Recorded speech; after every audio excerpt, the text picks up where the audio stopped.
बिस्मिल्लाहिर्रहमानिर्रहीम। नाज़रीन सामीन अस्सलाम वालेकुम। मैं डॉक्टर मंजूर से मलिक सर्जन अल-शिफा हॉस्पिटल से बोल रहा हूँ। मैं आज आपको काला मोतिया का पेशेंट दिखाऊंगा।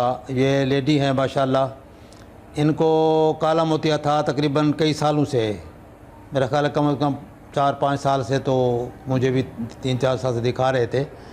तो प्रेशर इनका तकरीबन 30 से अबव होता था और दवाइयों के साथ भी तकरीबन 20 से ऊपर ही था, 25-26 रहता था।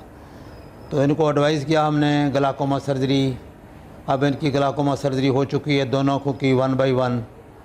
तो अब इनको तकरीबन मेरा ख्याल है लास्ट ऑपरेशन हुआ था तीसरे महीने में, मार्च में, और दूसरा पहला जो है मार्च से पहले हुआ होगा।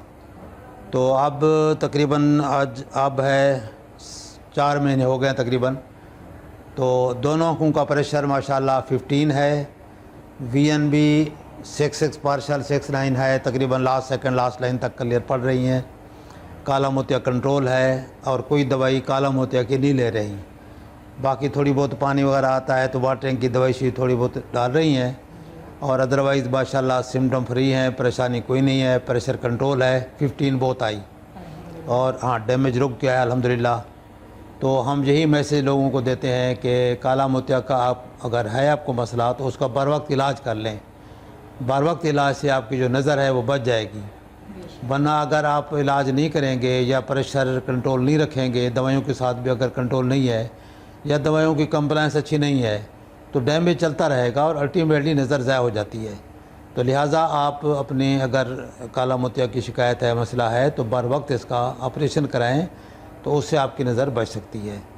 तो यही मैसेज आपको देना था, और ये केस आपके सामने है कि इनका ऑपरेट हो चुका है, प्रेशर कंट्रोल है माशाल्लाह। इन्हें 3-4 महीने के बाद भी हम चेक कर रहे हैं, दरमियान में भी देखा था, अभी भी देखा है, तो प्रेशर ठीक जा रहा है। VNB माशाल्लाह यानी अच्छी है, आलमोस्ट लास्ट लाइन तक पढ़ रही हैं। तो यही मैसेज है, यही आप लोगों को कहते हैं कि काला मोतिया का इलाज बर वक्त करें, वरना अगर नज़र ज़ाया जो हो जाती है वो वापस नहीं आ सकती। तो यही गुजारिश है आप लोगों से, और यही मैसेज आप लोगों को दूसरे लोगों से भी शेयर करें, ताकि जो लोग इस तरह के बीमारी में मुब्तला हैं वो अपना बर वक्त इलाज करा सकें। अस्सलाम वालेकुम रहमतुल्लाह।